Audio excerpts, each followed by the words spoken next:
Thank you for being here, and thank you for supporting me, and not just supporting me today, but supporting Unity Grand Valley. And thank you, too, to the Halls. I mean, that was, if you think about it, was almost 7 years ago that we, like you say, decided to have something more interesting. And what we really decided we wanted was more community.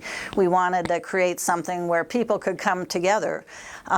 People could come together and experience or experiment with their spirituality, experiment with their spiritual path. And one of the descriptions of unity is, I've heard it two ways: practical Christianity, meaning that you're going to take all of these concepts you heard in the Bible, and like Samuel was saying, if you just take the Bible literally, you're missing so much.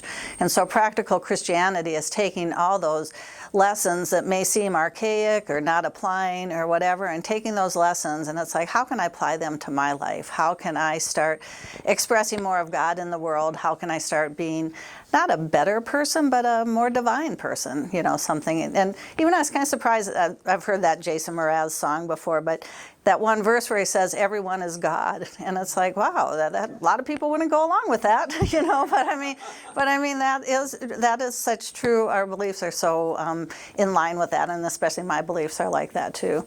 And then the other one, we used to be called Positive Pathways at the beginning. That was our name. And Unity is also called a positive path for spiritual living. But the point is, it's like, unity is a journey. Unity isn't just a sit up, come in, sit down, shut up, listen to what we have to say, and then go about your business. It's a program that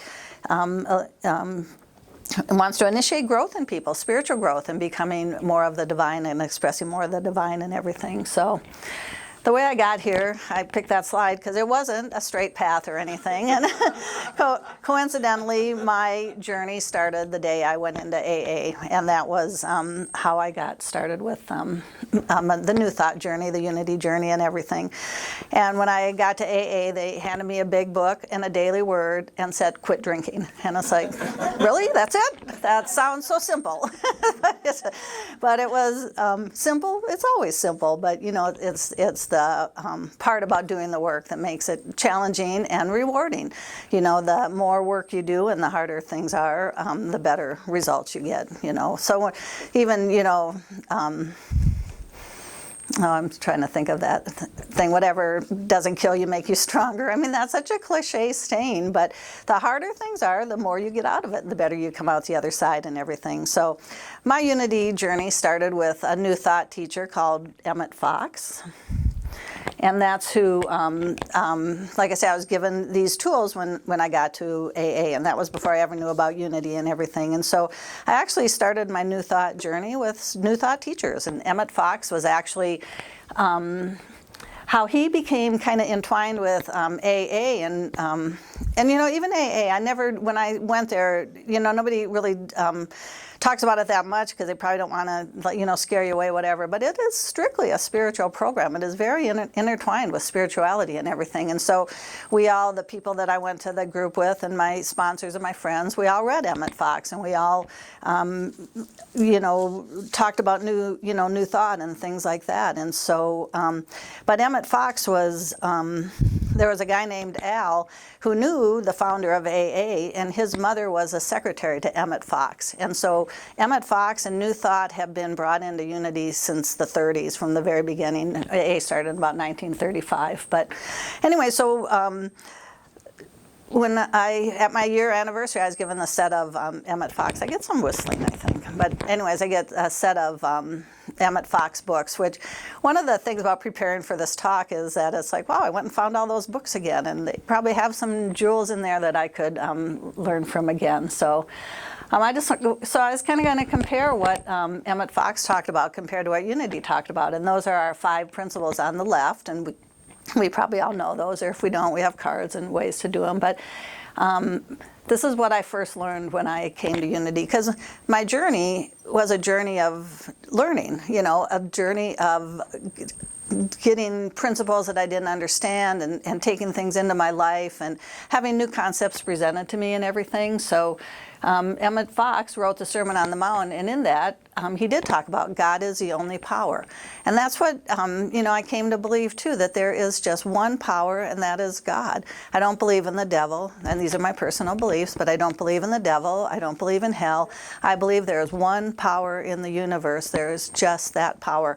And that is what I was taught from the very beginning. And I also believe evil is insubstantial, and then when you start, there's so many areas to explore for spirituality and so many teachers and everything, but I kind of, because my roots are Catholic or Christianity and everything, but I think about the Bible verse too. It's like there's nothing outside of me that is stronger than that is within me. And I take that when I'm struggling sometimes or I'm having a hard time, and I think that something does look big and powerful and that I'll never overcome it. I just remember the strength is within me, and there is only one power.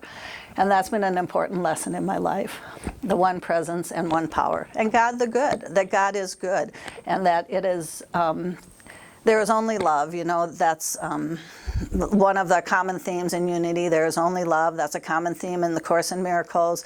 There is only love. And, I think when all of these teachings, it's like your journey, everybody's journey is a journey from the outside to the inside. It's like we're here on earth, and this is what we're seeing, and we have all these senses to take it in and everything, but the journey is really one of just turning within, going from your skin to your heart, from the inside out. And so you take these concepts that you are exposed to, and that, I didn't have them before I got here. Someone kind of had to present them to me. And you just take those concepts and you kind of play around with them and see how they feel and see what if that sits right with you and everything. And that's one of the other things that I've always loved about unity, is because I've never been told I have to believe anything. I've been told to just investigate your spirituality, investigate the things that are happening in your life, investigating the things you believe. So I do believe that there is only one God, and I believe that there is only good in the universe. And that I believe this now too. We form our destiny based on our beliefs, that our world is what we create of it. I used to call it, I'm the innocent victim of my own circumstances, but turns out I wasn't so innocent after all. But I realized my life is exactly what I created. It's exactly what I do. I mean, not just that I've decided to, do this or that or the other thing, but it's like, it's that thought energy. Thoughts are things. Thoughts are powerful. And it's what I bring into the world is what creates my world. And it's what I perceive it to be. I take that with me. And so a lot of it is just training my mind to see things differently, to look at the positive, look for the good in everyone, to not focus on anything bad. Because I was going to say I don't know. I thought there was one of them that did talk about that, so they go over there. But anyways, that conditions don't matter. You know what I mean? And that's something I've had to learn too. That when whatever is going on outside of me, whatever is going on around me, anything that I think is bad and scary and fearful, it doesn't matter. Even if it is bad and scary and fearful, it still doesn't matter, because I am stronger within me, and I have a stronger power than anything outside of me. And everybody here, probably, as myself included, has probably experienced miracles where it's just like, I never thought that could happen. I never thought I could overcome that, or I never thought that guy would go away, or that bully, or this situation, or that. And so that the journey for unity is just recognizing my powerfulness, my divinity, the strength that I have inside of me, and all of the teachings that I have. But, these things on the Sermon on the Mount, too, they really align with, Julian has done talks on, unity prayer and what unity prayer is. But basically, unity prayer is just focusing on the good. And like that slide said when they're talking about the prayer team, prayer is aligning ourselves with the mind of God, is like putting ourselves in the alignment of the beliefs of the higher power of the all. There's only good in life, that I have my own powers of strength and courage and love and zeal and all of those powers. And those are all inside of me to use here on this earth. So, and that God is perfectly good, and that we're a child of God. That's something that we don't hear all the time, or I didn't hear all the time in my, childhood, my past. But, I'm created in the image and likeness of God, and that's something to really think about.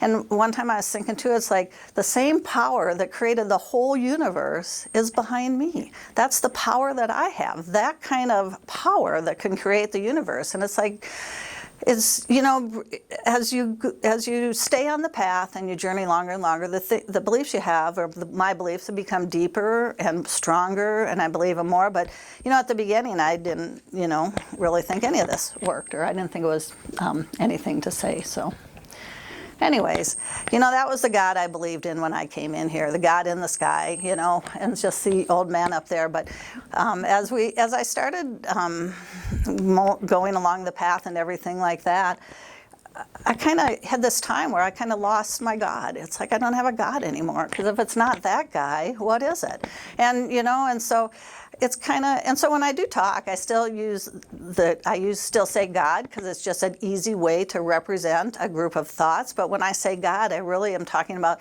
the principle, or love that's everywhere, the divine spirit, and things like that. But I had to lose that God in the sky. And I thought one day, it's like, who cares? He never liked me anyways.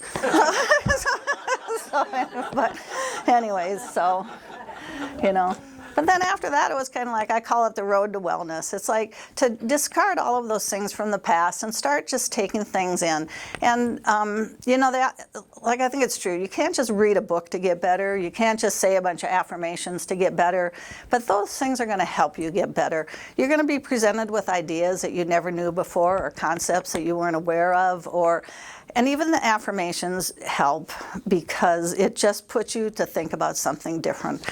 In fact, I think you just have to think of the good all the time to kind of do that. And so my journey to wellness, it was a lot of letting go of the past. And when I came into started the New Thought journey in my early 30s, and back then I was still focused on the outer world, focused on.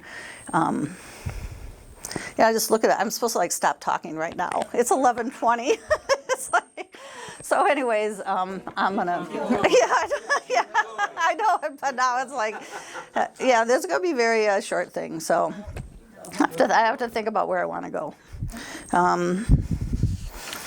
Anyways, like I called it the road to wellness. So anyways, and all the things you have to learn. So you can take all of that, but you have to take it inside of you. And even, I went through one thing where I listened to Joel Osteen for a long time. But Joel Osteen, if you are feeling down in the dumps and you don't feel you have any power, you listen to Joel, and I'm not kidding, because he is like, you are the anointed ones. You are the Most High. You are the created by the God. There is nobody stronger than you. I mean, and he just throws it at you. And it's really positive. But also I think about the work I've done, because while researching this too, I went and found this one notebook, and I took all those affirmations. I'd pause the tape and I'd write them all down, and then I would read them later. And but I have a whole book of affirmations that when I don't need them today, but there was a time when I needed to listen to them every day. I listen to Joel Osteen every day, and to build me up and to have me more positive and everything like that.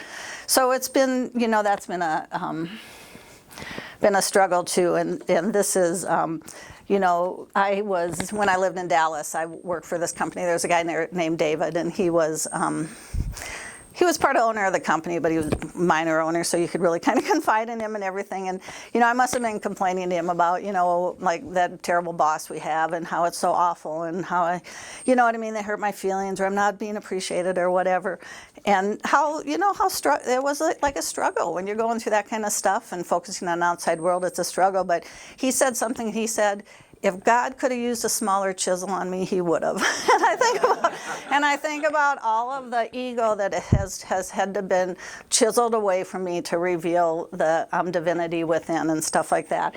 And I also, part of that story is a story of David, who not only the guy I worked with, but what Michelangelo created. And the block of marble that was Michelangelo's creation, it laid half finished in a yard somewhere for 25 years before Michelangelo picked it up. And that was only after someone else picked it up and said, this marble's too poor to sculpt, I'm not going to do it. And then Michelangelo picked it up, and he actually created that beautiful statue of David.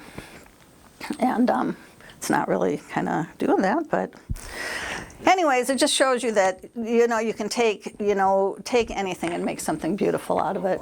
Yeah, there. What? I got it for you. Oh yeah. Okay, there it is. Yeah. So, anyways, But, you know, the other thing that my unity journey or my journey through has, it's always been kind of like this struggle. I've always said it's been this struggle between, you know, the two things on my shoulders. You know, one of them is saying, hey, you should do that. And that's like, no, you better not do that. And, you know, even now I think sometimes it's like, you're like, I shouldn't say that. And it's like, but I want to say that. That guy's a jerk. And, you know, it's like, you know, but it's kind of, but I love this from the Army. Battles are won within. And the unity journey for me has been an inner journey where it's like I have to conquer myself. I have to conquer my ego. I have to put away all of those things that don't serve me. And so it's like, I love the community and I love coming together with people and I love the support we get and the inspiration and everything like that. But in the end, it's my battle, it's my journey, it's what I have to do every day to be who I want to be and where I want to be. So, also my journey took me through the Unity of Boulder with Jack Roverland, and I love that Unity Church, and it was hard to leave it because he was such a showman, but that was a different kind of a church. That was the church where you go and be inspired, and he was a showman. I mean, he wrote a musical one time that was just fantastic, you know, just really good quality, but the one thing I learned from him mainly was to be awake in your experiences, and that just taught me to start that thing about, it's like, yeah, be awake. If you are not getting what you want in life, you need to change your thinking, and that's the only thing you need to change how you think about things, and that can change your life. And so, you know, I just started being awake in my experience and starting believing too that there was something in life that was more than pain and suffering, that there was really a joy-filled life full of love and companionship and friendship and everything that was available for us. So that was kind of what I got there. And then, you know, I had a woman that I knew back in Dallas. That's always what she said, trust the process. And I don't know if you've ever noticed it, but you kind of really, like if somebody says something that that you don't believe or you haven't accepted in there, it's like, oh, that's stupid. Why would you, you know what I mean? And it's like, why would you ever say that? But now I really believe in that whole thing. Trust the process.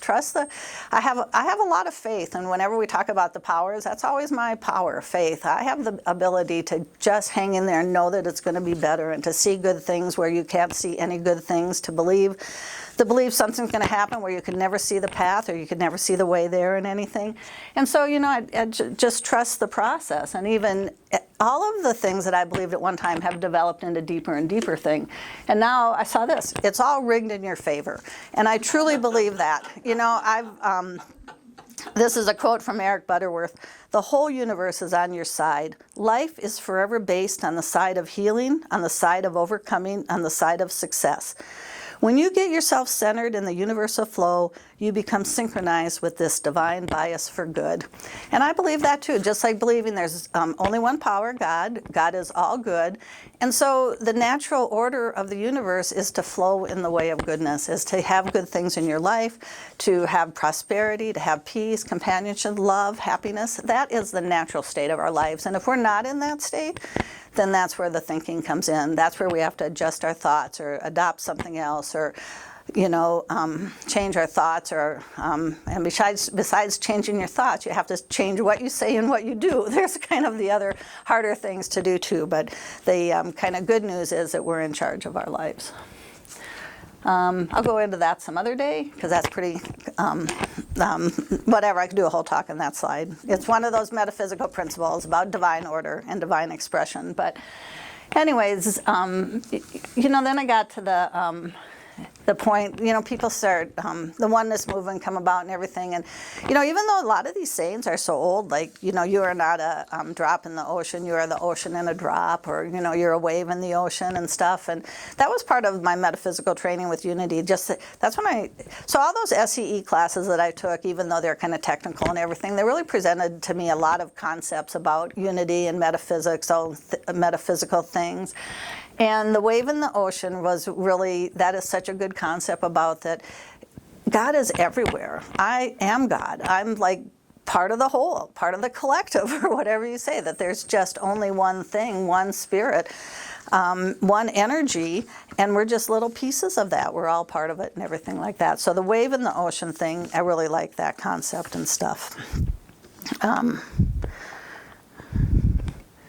So, and then Ram Dass, I was, exposed to Ram Dass many, many years ago too, but he was like, it was just, he was really new and refreshing and everything like that. But what he says is, the most important aspect of love is not in giving or receiving, it's in the being. When I need love from others or need to give love to others, I'm caught in an unstable condition. Being in love rather than giving or taking love is the only thing that provides stability. And I think he's talking about, you think it's being in love, but it's like being in love, being part of this energy, being part of God, recognizing that we're all together. Being in love means seeing the beloved all around me. And I think that is how or that's where I'm trying to be, where I just see good everywhere, where I see love everywhere, where I am seeing love. And Ram Dass, or it might have been Rumi, said this too, but we're all just walking each other home. And I just love that saying, because we're all here on the earth together. We struggle with the same things. We have the same character defects. We have the same problems in our life. We struggle with control and fear and issues like that. But, that's why I love Unity Grand Valley, because we all came together to walk each other home, to help us all find our home. And I love this quote too, what you seek is seeking you. God wants us all to come home to live in peace. Thank you.